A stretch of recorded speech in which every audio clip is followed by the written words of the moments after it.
Poor girl, are you still just a simple secretary? My family mocked me during the meeting. The next day, the $100 million deal required the CEO's signature. Their faces remained shocked when they saw me signing the documents. The annual Carvalho family meeting was exactly as stifling as I remembered. The crystal chandeliers sparkled above in my Aunt Clara's oversized house, reflecting light onto designer dresses and expensive watches. The air was heavy with that particular mix of expensive, perfume and superiority that seemed to follow my relatives everywhere. I stayed in a corner, watching my cousins compete for attention with stories of their latest exploits. My simple black dress, carefully chosen to help me blend into the background, seemed like armor against their judgments. Lyric, my Aunt Clara, interrupted the buzz. I've barely seen you there. Are you still working as an administrative assistant, my dear? I took a small sip of champagne, hiding my smile behind my glass. Administrative assistant, actually. She raised a perfectly drawn eyebrow. Still at that little consulting firm. What's it called again? Pinnacle Consulting, I calmly replied. My cousin Daniel, freshly promoted to partner at his father's law firm, couldn't help but interject. Come on, Lyric, I can find you a real job, something with career potential. I thought about the pile of contracts waiting for me at the office. My real office, not the carefully maintained facade I showed the world. I'm happy where I am, thank you. Aunt Clara's shrill laughter could have cut glass. My dear, you're wasting your potential. Your cousins are executives, partners, serious business people, and you're still pushing papers for others. If only they knew that those others were me. The story of secretly building my empire began 10 years ago, in this very house. Freshly graduated with a business administration degree, armed with an MBA and a revolutionary idea for restructuring bankrupt companies, I spent months perfecting my proposal, convinced that my family's vast business connections would propel my career. Instead, they laughed. Consulting? Uncle Eduardo sneered. Leave that to the big firms, my girl. Join the family business, start at the mailroom, work your way up like everyone else. Everyone meant my male cousins, of course. The Carvalho family's concept of success was strictly defined and rigorously controlled. They had built their fortune through a network of businesses, each run by a carefully chosen man. Women were supposed to marry well or hold subordinate positions, nothing more. That night, I made 2 decisions that would change everything. First, I would build my own business without their help or knowledge. Second, I would make them regret every disparaging word. Pinnacle Consulting started in a small office above a Chinese restaurant. My savings barely covered the rent, but I had something more valuable than money. I understood how businesses worked, how they failed, and, more importantly, how to fix them. My first client was a small factory on the brink of bankruptcy. The owner had been rejected by all the major consulting firms in town. I spent 3 months restructuring operations, simplifying processes, and negotiating with creditors. 6 months later, they were profitable again. News quietly spread through business circles about the mysterious consulting firm that saved failing companies. I recruited carefully, choosing people who shared my vision and discretion. Every employee signed strict confidentiality agreements. My name never appeared in any public document. I was simply the CEO. As Pinnacle Consulting grew, I maintained my facade of a low-level employee.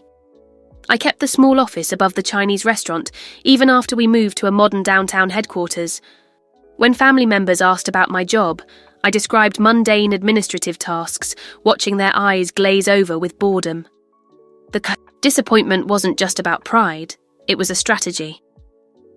The Carvalho family's business empire was built on acquiring struggling companies at bargain prices. My company specialized in saving those same companies before they became vulnerable to hostile takeovers. We worked in the shadows, silently frustrating my family's predatory practices while building our own success.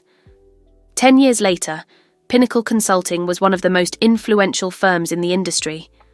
We had offices in 12 cities, a client list including Fortune 500 companies, and a reputation for turning bankrupt businesses into success stories. And none of my arrogant relatives had any idea. Champagne, my dear, offered Aunt Clara, bringing me back to the present. Though you might want to stick with water, I imagine your salary doesn't leave much room for expensive tastes. I accepted the glass with a forced smile. Thank you, Aunt Clara. How's Uncle Eduardo's new acquisition going? That was Industries Almeida, right? Her smile faltered slightly. There have been some complications. Nothing Eduardo can't handle, of course. What she didn't know was that these complications were my doing. Industries Almeida had been a target of my uncle's hostile takeover attempt. They contacted us 3 months ago, desperate for help. Now they were implementing our restructuring plan. Their stock price was rising, and Uncle Eduardo's takeover attempt was failing. Ah, I heard they hired some consulting firm, commented my cousin Daniel, with disdain. Probably throwing money out the window. These consultants are all the same. Big promises, no results. I smiled again. Pinnacle Consulting's fee for saving Industries Almeida was more than Daniel would make in 5 years at his father's firm. What firm was it? He asked, brushing it off. No one important. Dad says the CEO never shows up. Probably some trust fund heir playing entrepreneur. My phone buzzed in my bag. An urgent message from my real assistant. Emergency meeting tomorrow at 9 a.m. Representatives from Carvalho Industries request a discussion regarding the merger concerning Industries Almeida. Urgent response required. I reread the message, realization slowly dawning. They were finally admitting defeat with Industries Almeida. After failing to acquire the company, they were now seeking a merger, which would require approval from their consulting firm, my firm. Tomorrow, my family would walk into a room expecting to force their way into a merger. Instead, they'd find the secretary they had looked down on for the past decade. Except I wouldn't be serving coffee. I'd be sitting at the head of the table. Everything all right, my dear? Asked Aunt Clara, noticing my expression. I finished my champagne and gave her my brightest smile. Perfect, actually. I need to head home. Early meeting tomorrow. Are you taking notes for someone important? Something like that, I replied, already planning what I'd wear. The next day, I took the private elevator up to the executive floor of Pinnacle Consulting. The simple black dress from last night's family meeting was gone. Today, I wore an elegant navy blue suit, the colour of power, a strategic move. My assistant, Sophia, was waiting at the door with a tablet and a knowing smile.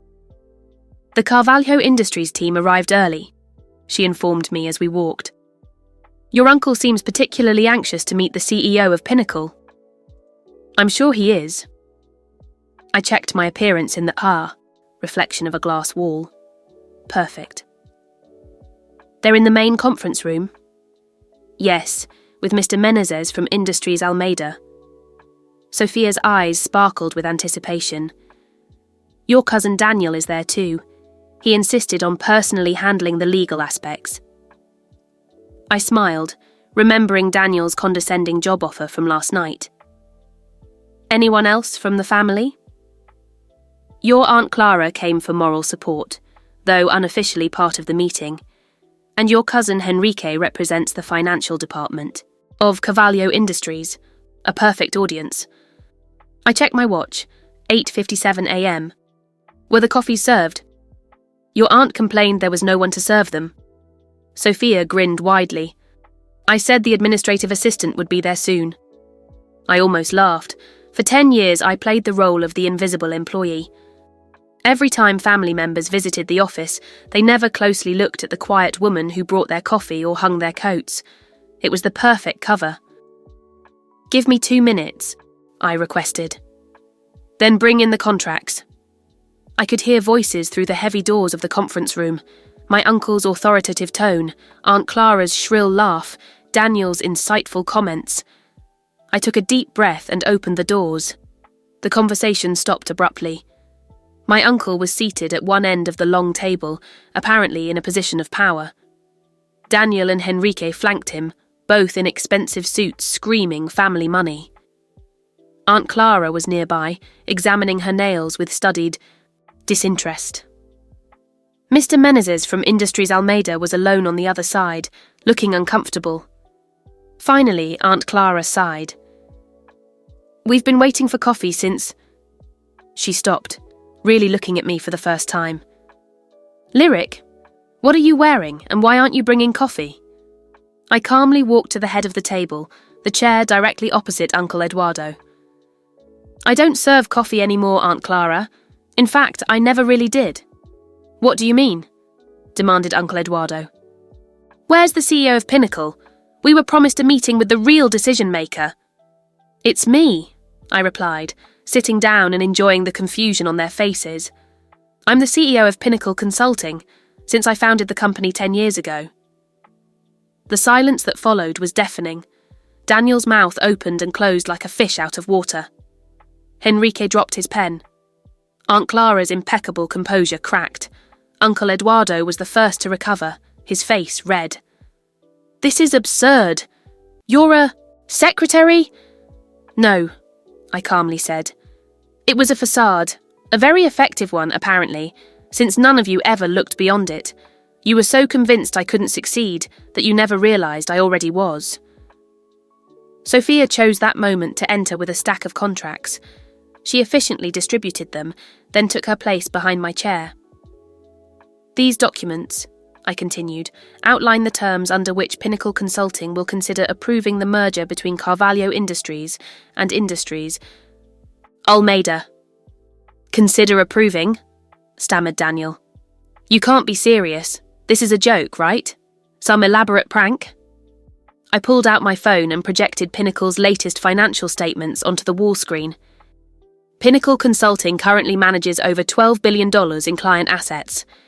We have a 94% success rate in corporate restructurings, and our approval is necessary for any significant change in Industries Almeida's business structure. I smiled at my stunned relatives. Does this look like a joke to you? This is impossible, murmured Aunt Clara. You're nothing. You've always been nothing. Exactly what you were supposed to think. I turned to Mr. Menezes. Would you explain to my family why you chose Pinnacle Consulting over Carvalho Industries' initial offer? Mr. Menezes straightened in his chair. Pinnacle's reputation is unmatched. When Carvalho Industries attempted their hostile takeover, Pinnacle's restructuring plan saved our company. We've increased our profits by 47% since implementing their strategies. Restructuring plan? Repeated Henrique, looking like he might faint.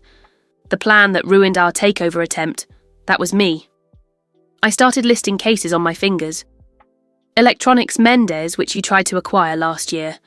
Maritima Shipping, for which you made a low offer last quarter. Silver Group, which mysteriously recovered just before you bought them. I leaned forward. For 10 years, I've silently frustrated every predatory acquisition attempt your company made. Uncle Eduardo's face turned an alarming shade of purple. You deliberately sabotaged the family's business. No, I corrected. I built my own business, one that helps companies survive rather than devour them piece by piece. The fact that it interfered with your plans was just a karmic bonus. This is ridiculous, declared Daniel, standing up. I'll call our lawyers. Sit down, Daniel. My voice carried an authority that froze him. You should really read those contracts. In front of you, the ones your firm spent months trying to secure this meeting for. I watched realization dawn on his face. That's right, your firm's biggest client this year was also me. Sophia stepped forward with another document. Here's a summary of our current market position and net assets. You'll notice we're now in a position to acquire control of Carvalho Industries if we choose to. The room erupted in chaos. Aunt Clara was practically hyperventilating. Henrique frantically checked numbers on his phone. Daniel collapsed into his chair, looking shocked. This is blackmail, growled Uncle Eduardo. No, I calmly replied. This is business, the kind you taught me I'd never be capable of managing. I stood up, smoothing my blazer. You have until 5 p.m. today to review the merger terms. They're very generous given our position. If you refuse, Pinnacle Consulting will begin buying Carvalho Industries shares on the open market tomorrow morning. I headed for the door, then stopped. Oh, and Aunt Clara, that champagne you so kindly offered me last night. I own the vineyard that produces it. I bought it last year. And the coffee you were so desperate to drink this morning, that coffee belongs to my chain too. I smiled softly. Apparently my salary leaves room for expensive tastes after all. I closed the door behind me, leaving their stunned faces behind. In my private office, I finally allowed myself a moment to process what had just happened. 10 years of meticulous deception, playing the underestimated and invisible role, had led me to this moment. Sophia appeared with a real cup of coffee, my favourite blend from my own chain of cafes. Was it worth the wait? I thought about all the times I'd served coffee in this same office, watching my family underestimate me, scorn me, consider me nothing more than a secretary. Every single second, my phone buzzed again, messages already flooding in from family members who had likely heard about the meeting. I silenced it without looking. They'd have plenty of time to process their new reality. Now I had an empire to manage, and for the first time in 10 years, I could finally do it without hiding who I truly was. The next 48 hours were exactly what you'd expect when a family built on power and appearances suddenly discovers they're no longer at the top of the food chain. Messages started, pouring in immediately after the meeting. Aunt Clara: "My dear, let's discuss over lunch. You've always been my favourite niece." Daniel: "Come on, Lyric, we were joking. Family must stay united." Henrique: "You can't do this to us. We're blood." I ignored them all, focusing instead on the rapid emails from Carvalho Industries board members. They weren't stupid. They could see which way the wind was blowing. By noon, they had scheduled an emergency board meeting. By 3 p.m, they voted to accept Pinnacle's merger terms. Uncle Eduardo predictably didn't take it silently. "You've betrayed this family." His voice echoed in my office as he entered unannounced. Sophia moved to intervene, but I gestured for her to stand aside. Let him have his moment.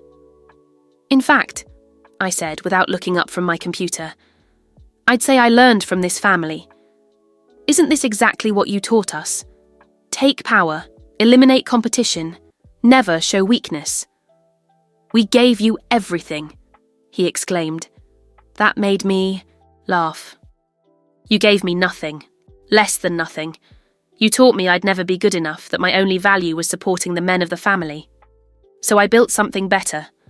By fooling everyone for a decade, I ultimately allowed you to fool yourselves. You saw exactly what you expected to see, a silent, ambitionless woman who knows her place. That was your mistake, not mine." The fight seemed to drain out of him suddenly.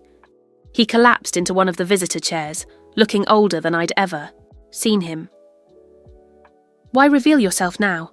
You could have continued operating in secret." "Because it was time," I replied, closing my laptop. "Industries Almeida isn't the only company you're trying to acquire. There's Electronics Thompson, Maritime Solutions, at least 3 others, companies with good people, solid products that just need help restructuring. I'm tired of watching you destroy them." "That's business," he weakly protested. "No," I retorted.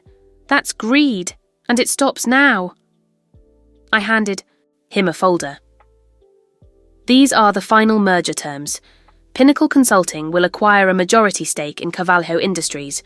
We'll restructure the company to focus on building businesses, not destroying them.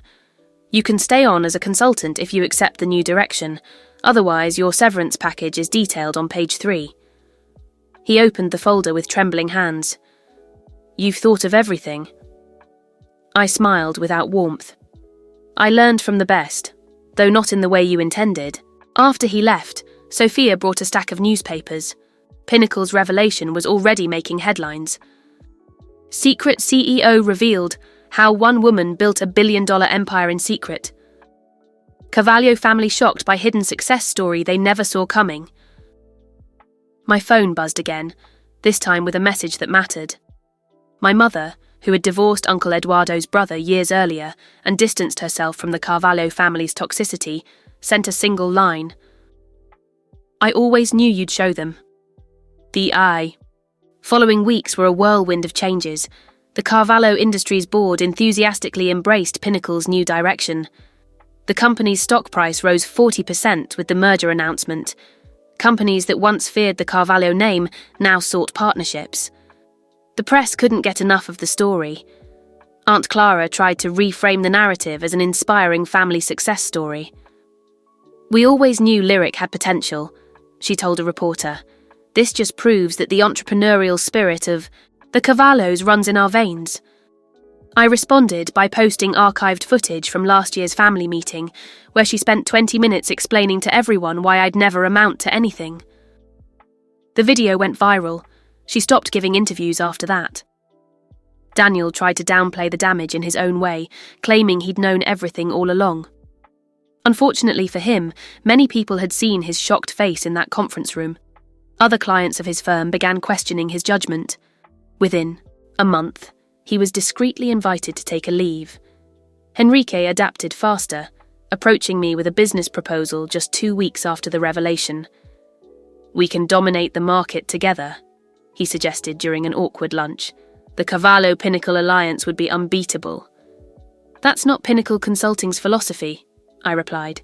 "We don't dominate, we elevate." The real changes came in quieter moments. The young intern who cried while thanking me for showing that success doesn't have to compromise principles. The female leaders who began reaching out, sharing their own stories of being underestimated. The business schools that invited me to speak about building ethical success in a corrupt world. 3 months after the revelation, I was on stage receiving the Entrepreneurial Innovation Award. Looking at the audience, I saw my mum seated in the front row, radiating pride. Behind her were several of my former administrative assistants, all women who had helped maintain my facade while building their own careers within Pinnacle. "Success isn't about who has the most power," I told the crowd. "It's about how you use the power you have." For 10 years, I played a role that made powerful people underestimate me. I could have revealed myself earlier, but I chose to wait until Pinnacle Consulting was strong enough to create real change. The applause was deafening, but the real satisfaction came later that night. I was working late in the office when Sophia brought interesting news. Uncle Eduardo had just announced his retirement. His resignation letter included an unexpected paragraph. "My niece taught me that true business success isn't measured in acquisitions or assets, but in the positive impact we create. I regret that it took losing control of my company to learn this lesson." Life has a peculiar sense of humour, doesn't it? Spending a decade in costumes of submission, that little black dress, the discreet smile, the coffee served with such delicacy, was, in the end, my greatest act of power. Who would have thought, right? Every time they called me my dear while scorning me, I thought, "Oh, how kind. I'll save that for when you're sitting across from me trying to figure out how we got here." But honestly, I'm grateful to my family for their complete and utter disdain. They taught me something valuable. Nothing speaks louder than strategic silence. While they shone in their designer suits and sparkling jewellery, I was building something real, something that didn't depend on surnames or inheritances. It wasn't about being forgotten, it was about choosing where to focus my energy. And let's agree, who needs applause when you're too busy accumulating victories? You might be wondering, why wait so long to show your cards? But that's where the beauty lies. The secret isn't just about winning, but doing it when no one expects it. Watching their faces as they realise that this insignificant woman, who never asked for permission to dream big, had been holding the reins all along. Well, that's priceless. And the best part, using their own rules against them. You wanted to play dirty. I played better. And now, here we are. You can call it revenge, but I prefer to think of it as poetic justice. A corporate version of karma, if you will. After all, who better to overthrow a predatory empire than someone who learned to survive in the shadows it created? So yes, keep believing that success is measured by the volume of your voice or the size of your office. Meanwhile, I'll keep proving that true power doesn't need to make noise. It arrives quietly, like a hot cup of coffee served at just the right moment. And then you realise it was already too late to change the game. What delicious irony, isn't it? If you liked it, subscribe to the channel here, like the video, and share it with as many people as you believe need this story, and see you in the next video.